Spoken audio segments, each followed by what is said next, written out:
Late summer sailors or early frostbiters out there on Lake Michigan. There's a breeze, get out there. Just put your slickers on and enjoy it.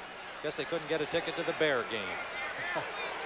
First down for the Chicago Bears with what is now correctly described as a commanding lead. 16-0 beginning the fourth period. And they have the football and they can grind it out on you. Walter Payton grinding for about 5. If it is 5, he will need just one more yard to reach the 1,000-yard mark. And they're going to give him exactly 5. McNeil and Elshire making the tackle, and Charlie Johnson got in on it. A reminder that next week, college football on CBS. The Wisconsin Badgers, who upset Ohio State yesterday against the Big Ten leading Iowa Hawkeyes. 12 o'clock, 11 o'clock Central Time on CBS Sports. Important Big Ten battle. 1 yard to go for Walter Payton to get 1,000.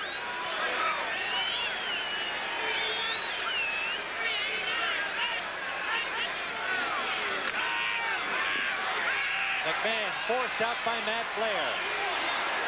Runs it out of bounds at the 32-yard line. At the, it's about the 32. He may have gotten back to the line of scrimmage. He'd need to get to the 34, so that could wind up as a loss of a yard of the play. And meanwhile, Cincinnati doing it to Houston. Winless Oilers, 24-7. Then you have the Jets 20-6 over New England, which had a change in coaching. Raymond Berry now the coach there. Indianapolis, no luck in Dallas so far. It's Cowboys 13-0 in the third quarter. Greg Smith and John Haynes have come in defensively for the Vikings with Jeff Colder in the secondary on this obvious passing down for Chicago. See if the Vikings can stop them here and then get something going offensively. McMahon for Willie Gault. He's got it. Now drops the ball, but it's out of bounds, I believe, incomplete. Joey Browner had the coverage. Gault appeared to have the catch made. Did he step out, Johnny, or did he just drop the ball, did not have it long enough? It was hard to tell. I think he lost it while coming down. He had a short step on Browner, and he was in bounds as the ball came in, and as Browner makes the hit, I think it comes out on the way down. Yeah, he just didn't have full possession. Browner looked like he might have got his arm right there at the ball, so good effort by Joey Browner, and so the Vikings have held. Nelson is back to receive Finzer's kick. Finzer standing at the 17-yard line will hit it from the 22, and it was nearly blocked. Nelson at the 24, away from Duerson. Up to the 29-yard line. A solid shot on him by Ron Rivera, rookie linebacker number 59. And so the Vikings, from their own 29-yard line, have really got to do something on this series. They trail 16-0, 13:48 remains, regulation time. There is the Chicago Bear in person. Happy right now with that score. Vikings have got to get it done here. Nothing to show. A miss by Stenerud on a field goal has been the closest they've come. Manning, complete. Al Harris all over that receiver, who we will identify as soon as we can get a look, and it's Jordan, the tight end, number 83, a gain of close to 5. Watch the double team on Dan Hampton. He's complaining that he got held. He's number 99 right there in the middle. Now he goes through 2 guys. He claims they're holding him, and it looks like somebody might have been Curtis Roush. And now he says, did you see that? Life's tough enough out here. Second down, a long 5 for the Vikings.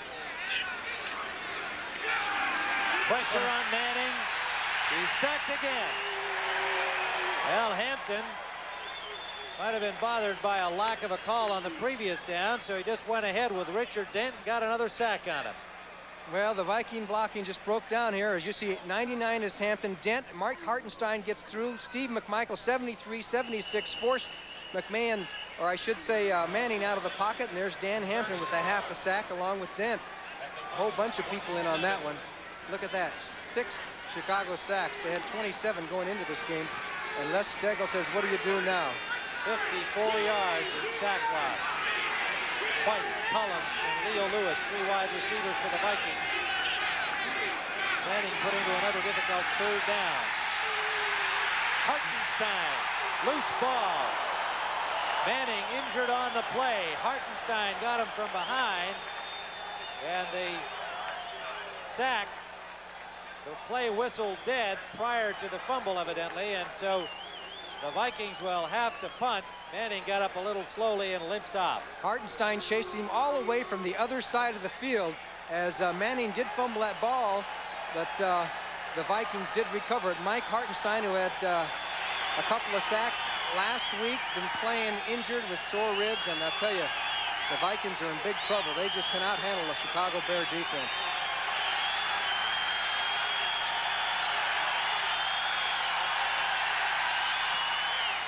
Coleman gets a fine kick away from the shadow of his goal line. Jeff Fisher has a blocker, but the Vikings special team does the job and stops him near midfield. Maurice Turner, reserve running back, a rookie, and Fred McNeil, a veteran linebacker, made the tackle on Fisher, but the Bears have the ball in Viking territory. For the California rivalry on CBS Sports next, the 49ers and the Rams, Montana and Kemp, the dueling quarterbacks. Jeff Kemp had quite a story for the Rams for the injured Vince Ferragamo. And all of you will be seeing that except those in the Chicago area, but stay tuned to CBS anyway. McMahon on first down. Out of the pressure, finds an open man for a gain of 8 yards. It's Matt Suhey, the fullback. Bears game plan called for them to hit Suhey and Payton out of the backfield. They've done so today. McNeil and Studwell. Watch Walter Payton, 34. McMahon was trying to hit him out of the backfield, and watch what the defensive line does to Payton, 34. You can see Charlie Johnson, everybody else kind of trying to grab a hold of him, so then he adjusts, McMahon does, and throws across to Matt Suhey. 2nd and 2 for the Chicago Bears at the 40-yard line of Minnesota. This is Payton. Woo! And Payton got probably the yard he needs for 1,000. And what a wrap on him by Neil Elshire, number 73, and Charlie Johnson, who has been a solid force in the middle of that 3-4 defense today, number 65. And Walker Lee Ashley was across there too.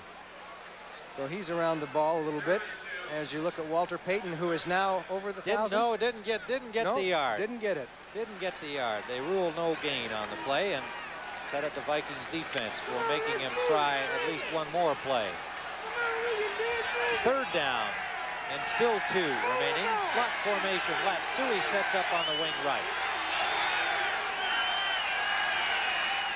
McMahon, and the pass was low but caught by McKinnon for a first down for the Bears. On the coverage was Carl Lee, number 39.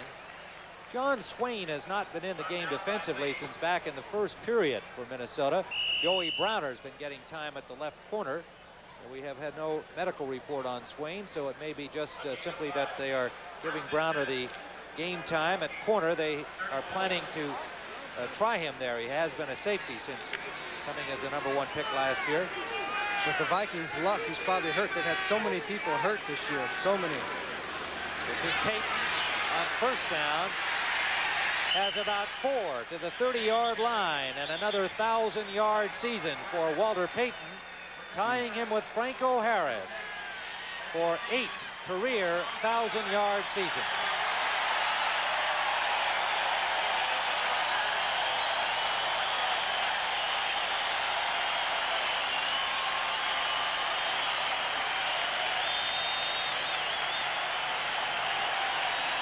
A standing ovation for Payton here at Partisan Soldier Field, 57 yards on the day.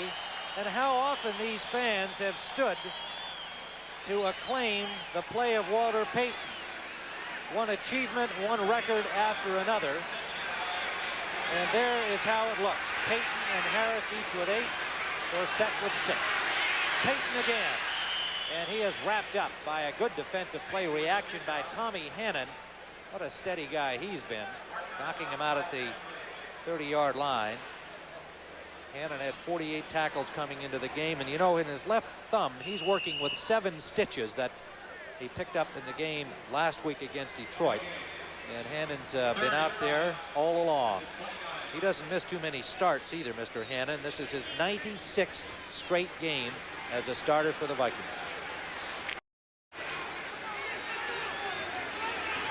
Third down and 6.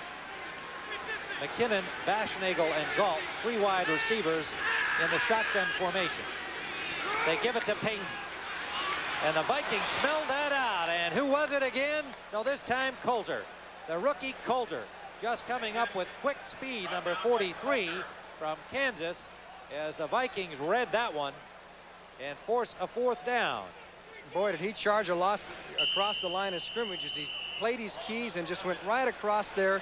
He saw the run developing, took his chance, got through the 2 offensive linemen that were leading Payton and made the tackle. Super play. Jeff Coulter, 5'10", 164-pounder out of Kansas. Thomas is going to attempt the field goal, and they just got Jim Culver in there in time to help block for him. It'll be from the 43-yard line, and it is wide to the left. Looked like he had the distance in that 53-yard try, but it was just a little wide to the left. So the score remains at 16-0 for the Bears, and the Vikings come out with pretty good field position. The line of scrimmage having been at the 36-yard line of Minnesota. And Les Steckel will try to get something going here offensively. Archie Manning will continue at quarterback. Now, when you've been the recipient of 7 sacks for 65 yards and losses, Johnny, what new can you do here in this desperate situation? You can throw short passes. Get them off in a hurry. And there's one, complete to the tight end, Jordan. And he has a 1st down to the 48-yard line. Al Harris forcing him out. So quicker passes should be the order of the day, and they certainly have to throw the football. They must score 3 times. The ball at the 48-yard line of Minnesota.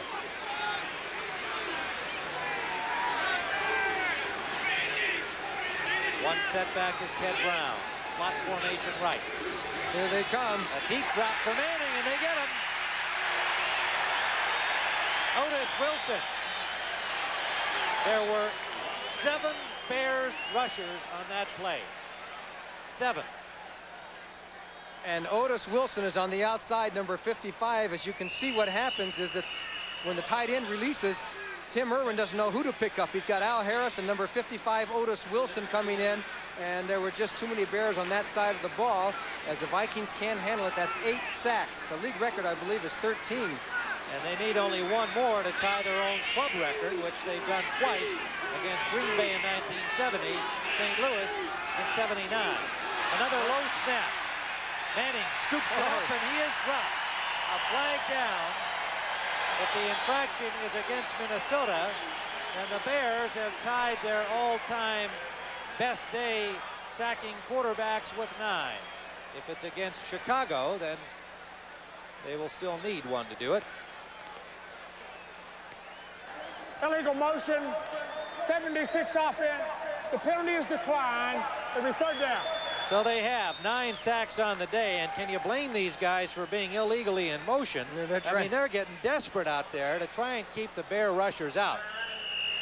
Okay, there's 76 to the left of your screen. The snap wasn't too hot either. It looked like he might have moved a little bit too, but look at that snap. But they're just not able to handle a Bear rush. Even when they have enough men, the Bears are crisscrossing quite a bit and confusing that offensive line, as you know, that has moved a lot of people around. This is getting brutal. 3rd down, way back at the 32-yard line. Manning is hit again by Bell. Ron Sams again with another poor snap. Manning took a real shot from Bell. That is 10 sacks this afternoon for the Chicago Bears, a new club record in that department, and nobody had a hand on Bell. Slick and clean. Archie Manning didn't have a chance. Did not have a chance as Bell came from the outside. Nobody touched him. Greg Coleman will punt from the 10.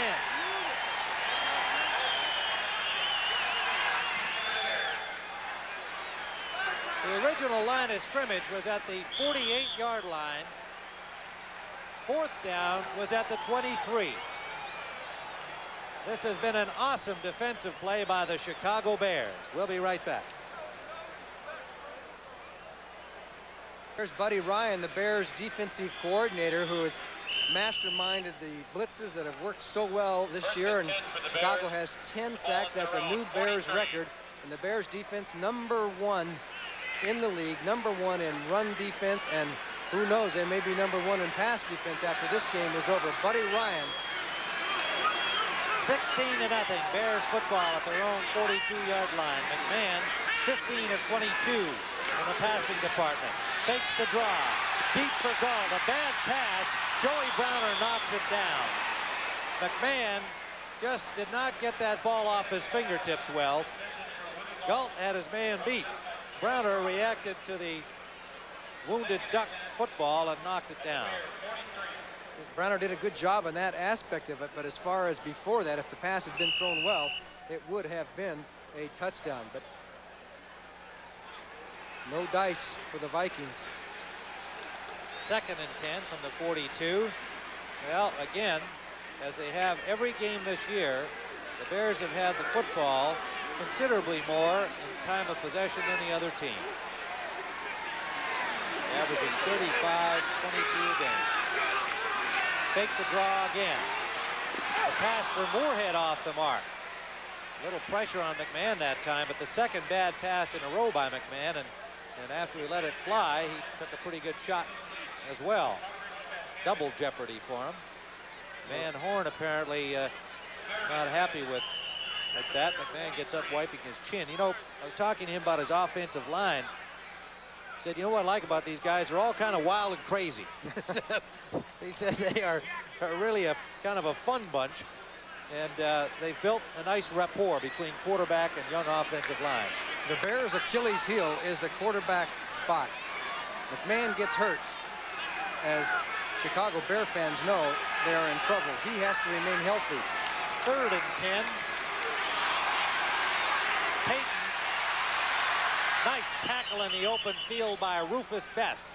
A perfectly timed flying block that stops Payton short of the first down.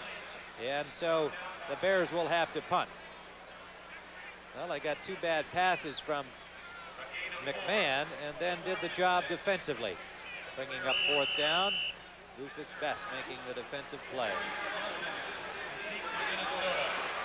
Darren Nelson backing up to about the 12-yard line of Minnesota. Finzer has the wind with him from the 32 of Chicago. High punt by Finzer. And the ball will go into the end zone. There's going to be a penalty on Darren Nelson for throwing a block on Dave Dewerson, I believe.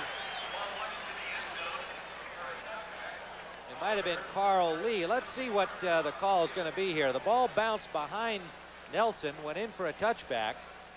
And one of those Vikings made contact with the Bears trying to keep the ball out of the end zone. He called for a fair catch, I believe. And I think when you call for a fair catch, you Did can't you see block the until the ball hits. I didn't see him make that signal, but it's a 53-yard punt at this point. Let's see what the officials decide this penalty will be. Okay, let's hope the microphones work. Unsportsmanlike, blocking after a fair catch signal. Number 26 of the receiving team, first down. I think he may have got the wrong number. We think but he had the right call. Yes, he did. I didn't see right call. There's was the fair correct. catch There's signal. the fair catch signal. Yeah, that's Nelson, right jar. Now you can't block until the ball hits. Yeah, and I think Nelson. the ball was still in the air. Nelson made the block, and that's what I saw, but I hadn't seen his fair catch signal. So it is first down from the 5-yard line.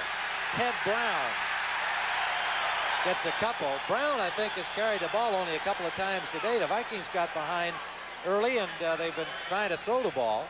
Manning 13 of 22 in the passing department. Wilson and Singletary combined to stop Ted Brown after a gain of only a yard. We have a case of the Bear defense having more and more success as the game has gone on, and they are just sky high now. It's all, I mean, it's just almost impossible for the Vikings to move the ball the way the Bears are playing. They're just storming over them. Out of the end zone, Manning complete. Joe Sensor made a fine catch with Singletary and Harris double covering him there. That was quite a pluck out of the air by Joe Sensor, his third catch of the afternoon, coming off knee injury. And it was a good catch under the circumstances because there was a tight coverage on him, and the Manning hit the pass very well, and Sensor's caught his third pass.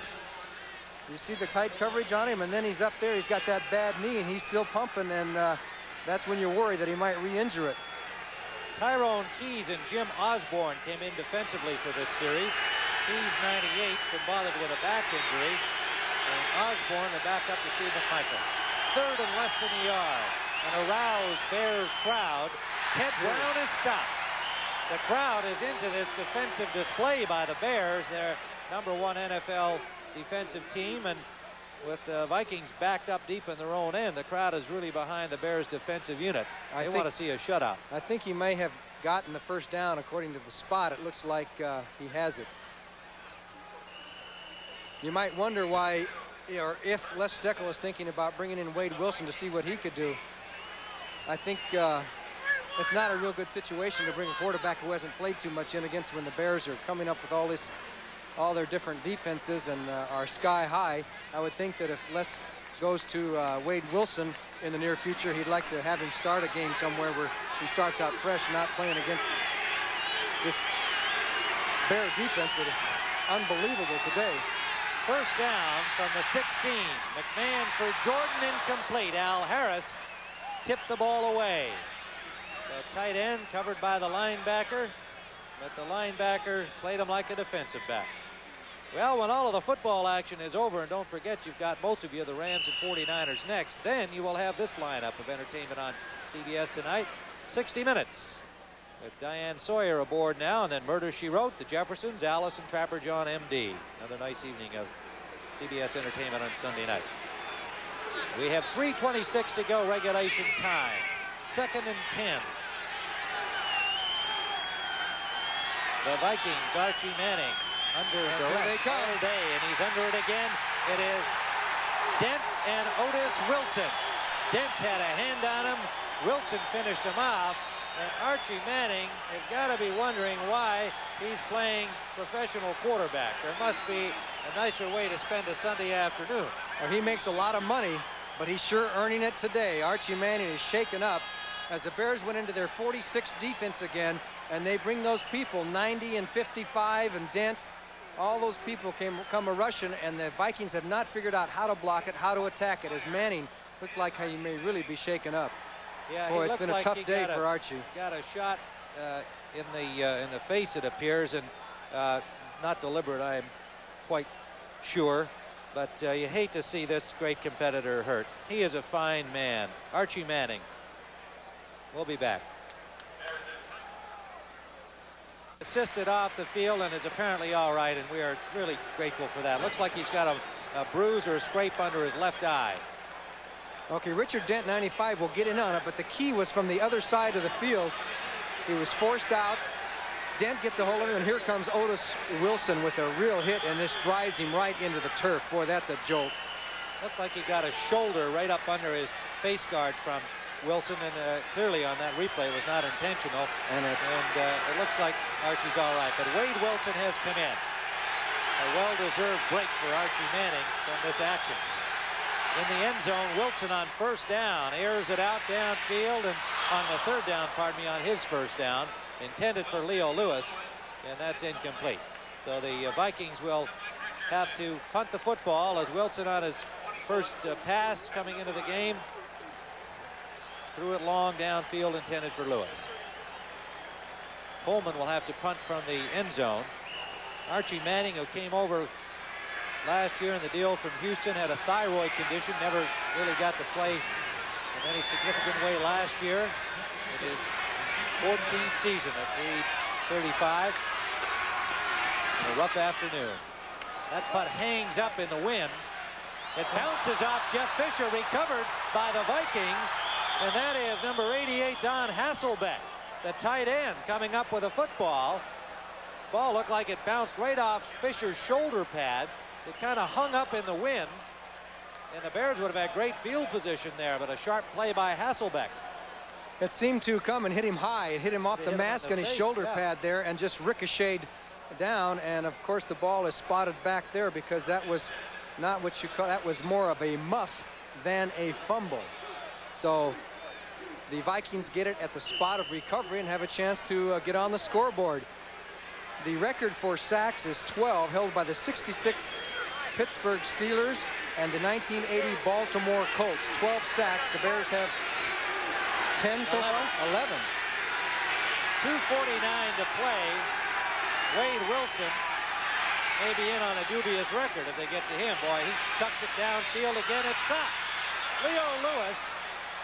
They went right back on that same deep sideline to Leo Lewis. This time Wilson on the mark. And a nice catch by little Leo Lewis. First down, Minnesota. Isn't that something?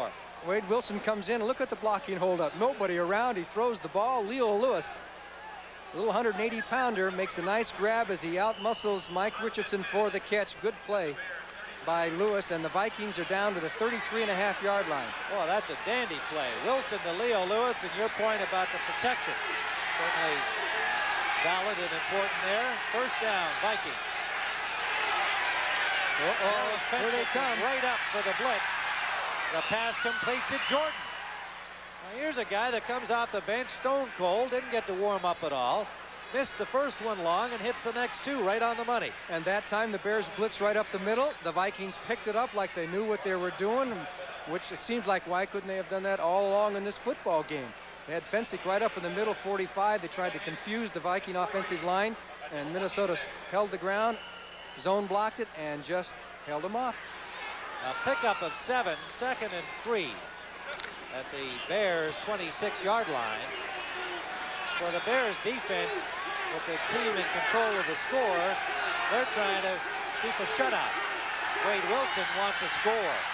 Wilson drills it into the end zone, knocked away by Fensick, intended for Leo Lewis. He threw that one on a rope. Strong arm quarterback Wade Wilson, the 4-year man from East Texas State. And the key is 45. Watch Gary Fensick on the double coverage. He's got the inside coverage, and he just floats over and knocks it down, even though Richardson had the coverage pretty well on Lewis. 6'3", 215-pound Wade Wilson, third-string quarterback behind Kramer and Manning. They let Steve Dills go earlier in the season on a deal. Sean Gale has come in defensively for the Bears. Third down and 3 for the Vikings. Wilson protection and the pass incomplete. The tight end Jordan could not squeeze it as he was hit by Bell, 25, just as the ball arrived. Tough break for Wilson. He had the ball there. It would have been a first down. So they're down to a 4th down situation. They'll obviously go for it as Wilson looks to the sidelines, then looks at his plays on his wrist there because he hasn't played all that much. He's got to check the old short list there. And he says, down. Come on, guys. See, there is the play. See on his wrist.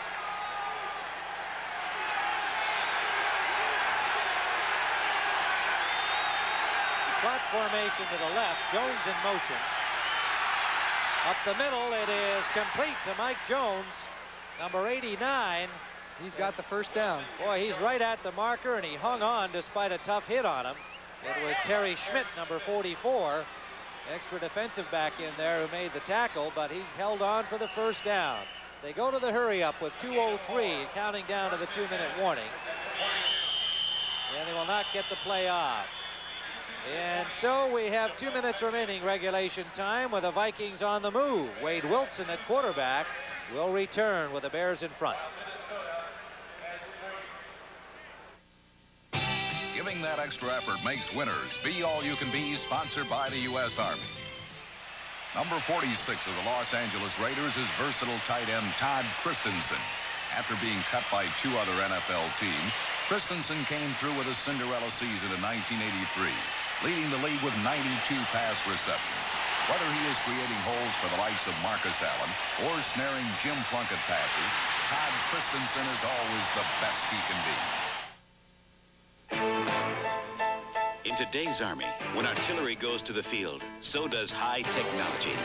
Be all that you can be.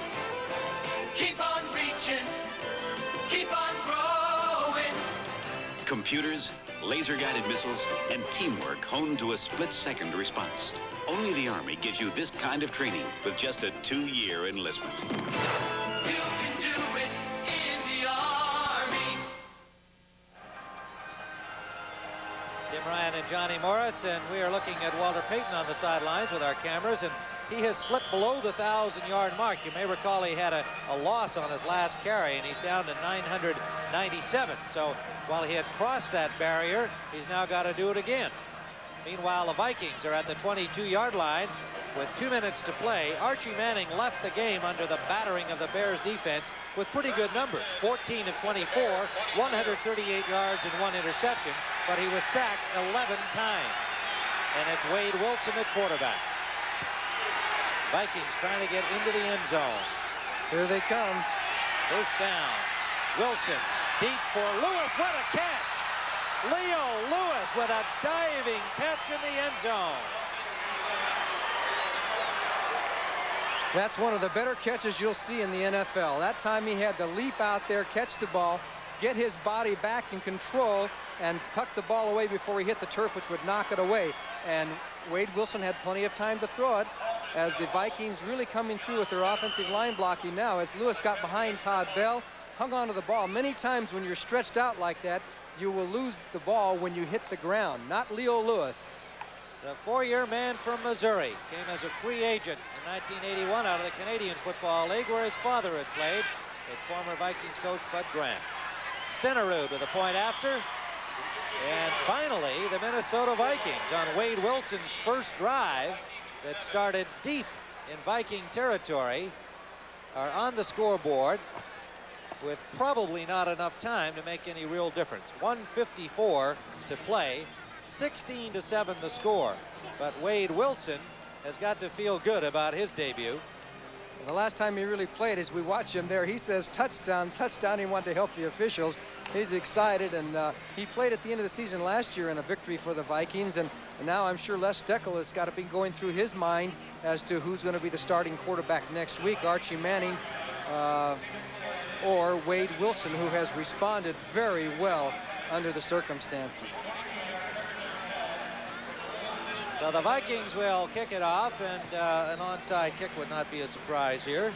With 1:54 on the clock, Wilson 3 of 7 passing, 71 yards, and a touchdown on a spectacular catch by Leo Lewis. Well, something for the Vikings fans to cheer for after 58 minutes of play. The Bears have 12 men on the field. Here comes one off. Gary Fency gets off as we're going to get the onside kick. Here's an interesting lineup here by the Vikings. Look at this. And it is taken by Brian Bashnagel, number 84. The ball came right to him. He made no mistake. And Chicago will have the football in Viking territory at the 47-yard line. 1:52 on the clock. So the veteran Bashnagel did his job. All he wanted, it took a nice little hop for him. It went up, and then Bashnagel just cradled that ball and headed for the turf and said, I'll take a 1-yard kickoff return. He Vikings wanted the Bears. used Coleman, the punter, on that onside kick, not Stenerud.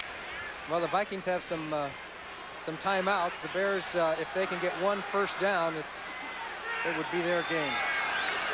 Well, I don't know whether Payton knows where he's at in the numbers department or whether anybody on the Bears does, but if he gets 3 yards, he'll get back to the 1,000, and he just did.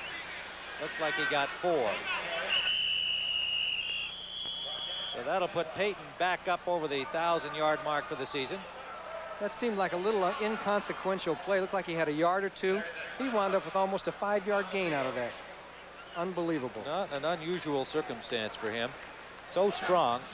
Every team that you talk to about Payton, you know, they're awed by him like all of the fans are. They just can't believe all of the things he can do, how strong he is for his size, his attitude and spirit, the same play in, play out, game in, game out.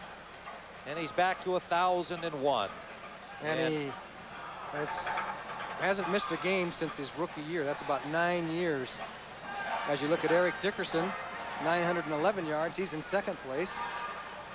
Well, Dickerson, of course, will be leading the Rams in their effort to close the gap on the 49ers coming next. The first place 49ers at 7-1, Dickerson and company at 5-3. And almost everybody watching will be seeing that game except those in the Chicago area. The Vikings shouldn't worry about the pass now. They should get up there and bring those linebackers and try and fill all the gaps. Stephen Humphreys, the rookie guard for the Bears, is in for Rob Fada. Fada replaced Mark Bortz today, who was out with an ankle injury. And a little motion look by the Bear offensive left side. And it might have been Stephen Humphreys, an eager rookie from Michigan, their number 3 choice, who was a little too eager on that play. On 2nd and 5, it'll back it up, so it'll be 2nd and 10.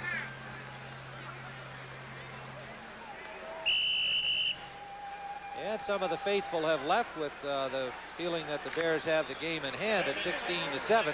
They led 16-0 under the 2-minute mark with an awesome defensive play today, a display of defensive play. The number 1 team in the NFL in that department. McMahon on 2nd and 10. Payton stopped right at the line of scrimmage, and the rookie Haynes, the new man on the Vikings roster, number 90, was there, and Doug Martin, the veteran, 5-year man from Washington, number 79, has been playing hurt all day with an ankle still bothering him. Another timeout called by the Vikings. I believe they have 1 left, don't they? 1 left. So they have a chance to get that ball back. The Bears are in a 3rd down situation. Will Mike Ditka, with his imagination on offense, will he call a pass play? 3rd and 11, we'll see upcoming. And we want to remind you the next Sunday, these Vikings will be at home against the Tampa Bay Buccaneers. And I have a feeling you might see Wade Wilson get a shot there next week. Kramer will not be ready to come back, we are told. And you Vikings fans be watching that game. And others of you will see, including those in the Illinois area, the Rams and the Cardinals. And again, we've been talking a lot about the upcoming Rams 49er game. The Cardinals, at last report, winning their game today. That makes that one another biggie next week. Bears will be at home next week against the LA Raiders, Super Bowl champs.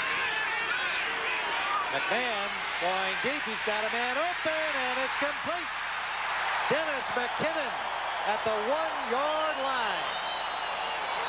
Did I hear Johnny Morris predict that play just a moment ago? Rufus Bess had the coverage, and they're ruling it incomplete. Ruling it incomplete, so evidently the ball hit the ground on McKinnon's dive for it. There's Mike Ditka right out on the field. He doesn't like that call. Of course, his view, to say the least, was not optimum. Well, I couldn't tell 60 either. yards from it. We'll take a look at the replay, and everybody at home will find out if he did catch the ball or whether it hit the turf.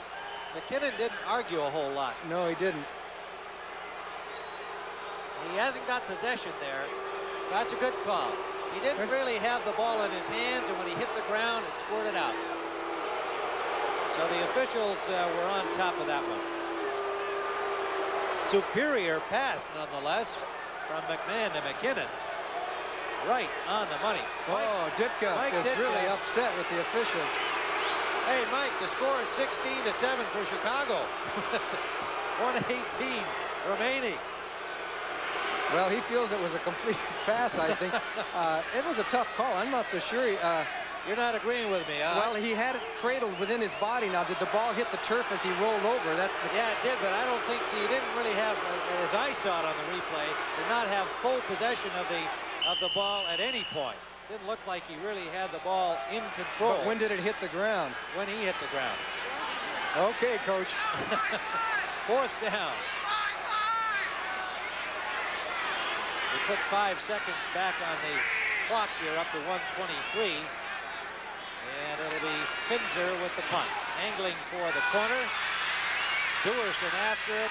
It's going to go out of bounds at the 19-yard line as Nelson was just letting it bounce into a hope that it may go in all the way for a touchback. Well, let's I'm going to give you the full shot here, Johnny, and I want your analysis. Well, let us see. I don't know the answer, but we're going to see if we can get a better look. Now, he's got the ball. I don't He goes down. I didn't ever see the ball hit the turf. He did juggle it, but when he juggled it was up on the top of his body. His knees right there. But it still doesn't hit the turf, does it? I don't know. It's hard to say. Hard to say. They're closer than we are. The officials didn't find it that hard, and they said it's incomplete. First down at the 24-yard line. Wade Wilson, number 11. That's complete. Leo Lewis again. Took a shot from Mike Richardson as he caught the ball, but held on for a first down to the 35. Now, you're an old wide receiver, Johnny. You know, when Wade Wilson is a third-string quarterback, is he likely to throw to certain receivers more often in practice than others? And would that affect why he's going to Lewis so much here? Answer that after this play. There is Steve Jordan, and makes the catch, hit immediately. I'm just wondering if, you know, they may not get to throw to the starters, Jones and White in this case, as often in practice as, say, Kramer would, and that he might spend more time passing to Leo Lewis. Is that likely to happen? No, I don't think so. No? I don't think so much, no. And he's been his favorite target so far here, and I guess it's just had to do with their plans for Wilson.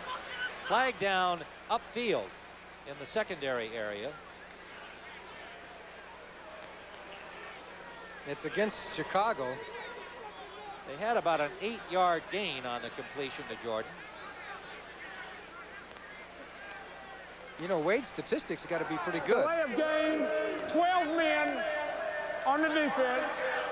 Well, no wonder they're number 1 in the NFL. They use 12 guys. Well, there's the secret to the Buddy Ryan defense. 12 players. That's the most embarrassing penalty you can get. Right now they have 11. 2nd and 3. That wasn't a player, that was Buddy Ryan out on the field. Kansas City has gone in front of Tampa Bay, 21-13. Buccaneers in difficulty. That's intended for Ted Brown, incomplete, and the Bears finally got some pressure on Wilson. The first time they really had some heat on him, and it was led by Richard Dent, who's had himself an outstanding afternoon. I believe the Vikings still have one more timeout. After that third down play, they didn't call a timeout because of the incompletion of the pass. It's like he might have strained his shoulder a little bit. Wade Wilson looks good, though. They do have one timeout left, 39 seconds left. That last graphic of information, very significant in terms of the Bears' race in the NFC Central. That's intended at the right sideline for Leo Lewis again, and broken up by rookie Sean Gale, number 23. And had tight coverage on Lewis down the sideline. Well, Wade Wilson is going to the right guys in this situation because the Bears were still playing a basic up tight with their cornerbacks, with fencing down deep to help out on the coverage, but most teams would be dropping everybody way off and give you the short pass in front. So Vikings are attacking the way the Bears are playing the correct way. Les Steckel has taken his headset off completely. See how tight they are? 33 seconds left.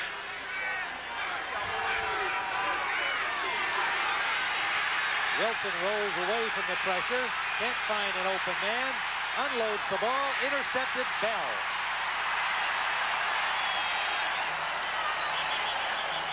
Todd Bell to the 48-yard line will finish up this football game.